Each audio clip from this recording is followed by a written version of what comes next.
Well, I'm a little embarrassed because this is really going to showcase my ignorance of the subject, but I've got a few questions about the national debt.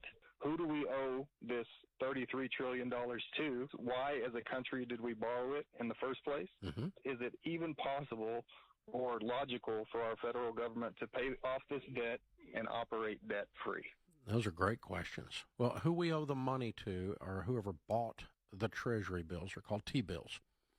And the Treasury of the United States issues a bond, and if you buy that bond, then that means that if I buy a, $100,000 Treasury bond, that means the United States of America owes me $100,000 if I bought that bond, and it pays me a certain interest rate.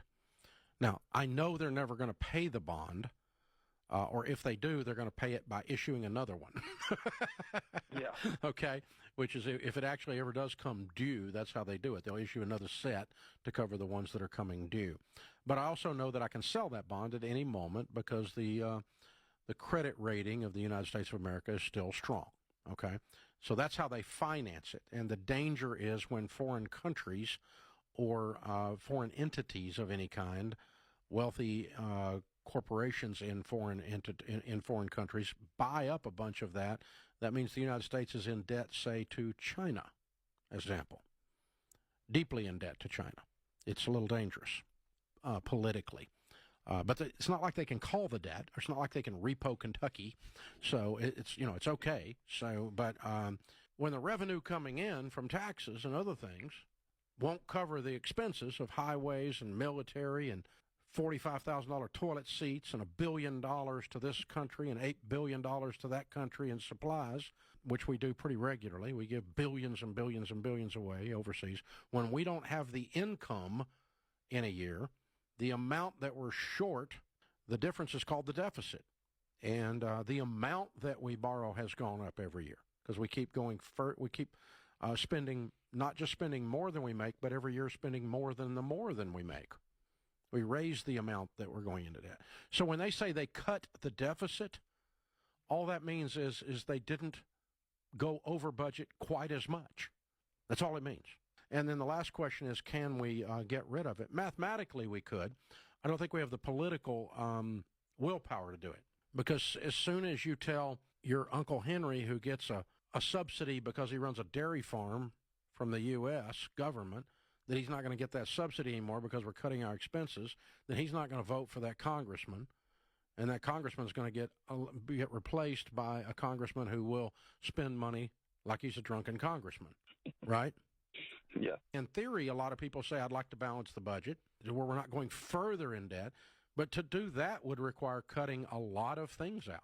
And the problem is we're so far in debt now that a big portion of the budget is just the interest on the old debt. Right. And you can't cut that. You got to pay that.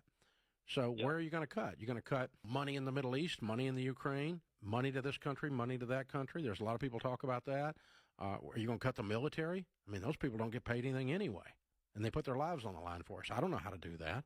The amount of hate that it would generate because of the number of lives it would touch to cut everything necessary to cut to get it down to balance I don't know if anybody's got the political capital to pull that off, either side.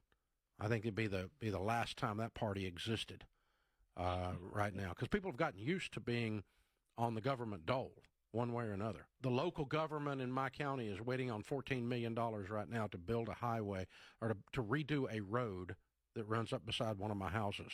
And they've been waiting 5 years on that $14 million instead of the local county handling their own business. It's that way everywhere. Waiting to do the bridge repairs until we get the government money. Waiting to do this until you get the government. And so everybody's on the dadgum take, and nobody wants to say no. And saying no is the only way you balance a budget. When you do it at home, Casey, when I do it at home, the way I live on less than I make is I look at the kids and I say no.